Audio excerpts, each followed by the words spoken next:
ընդհանուր կներկայացնեմ նաև ներկայացված հայցադիմումով պահանջվող գույքերի չափը, մասնավորապես Գագիկ Ծառուկյանից եւ նրան փոխկապակցված անձանցից պահանջվում է բռնագանձել ընդհանուր 75 անշարժ գույք, որն ի թիվս այլնի ներառում է 52 բնակարան Նոր թաղամասում, 5 բնակարան Աբովյան փողոցում, 11 բնակարան Կոտայքի մարզում եւ այլ անշարժ գույքեր։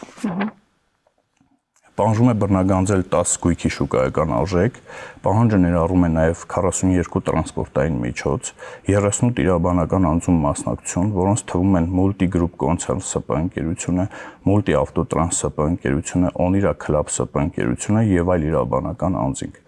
Նաև դրամական առանձին պահանջ ունենք ներկայացված 105 միլիարդ 865 միլիոն 865 հազար 226 դրամի չափով։ Սա պահանջն է, որը ներկայացված է այս պահին։ Իսկ Արարատ ցեմենտի շուրջ ինչ կատարվեց եւ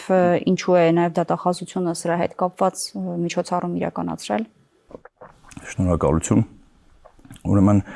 նախ ասեմ, որ Արարատ ցեմենտի հետ կապված վերջերս դատախազությունը եւս համապատասխան հրապարակմամբ հանդես էր եկել։ Այստեղ կիրառվեց հայցի ապահովման միջոց։ Նախ այս հայցի ապահովման միջոցին կցանկանամ մի փոքր անդրադառնալ, սա այն բացառիկ լիազորությունն է, որը նախատեսված է միայն ապօրինի ծագում ունեցող գույքի բռնագանձման մասին օրենքով, օրենքը թույլ է տալիս համապատասխան հիմքերի դեպքում միջնորդություն ներկայացնել դատարան եւ հայցի ապահովման միջոց որպես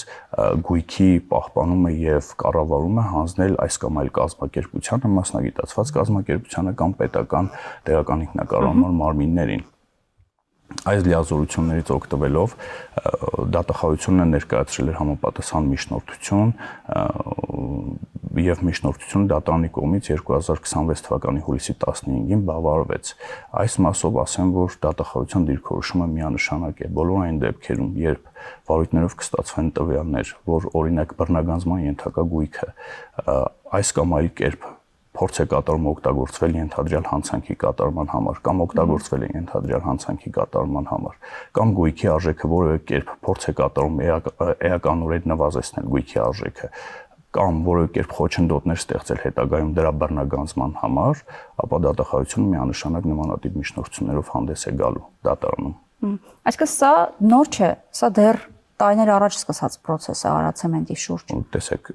իմ կողմից ներկայացված հայցադիմումը մի քանի տարի առաջ է ներկայացվել եւ Արարատ ցեմենտ ՓԲ ընկերության նկատմամբ հայցի ապահովման միջոց կիրառված եղել է, սակայն 2026 թվականի հուլիս ամսին ստացվել են նոր փաստական տվյալներ, որոնց հաշվառմամբ արդեն ներկայացվել է համապատասխան հայցադիմում եւ դատարան հայցադիմումը բավարարել է, կիրառվել է արդեն հայցի ապահովման մեկ այլ միջոց, որի հիման վրա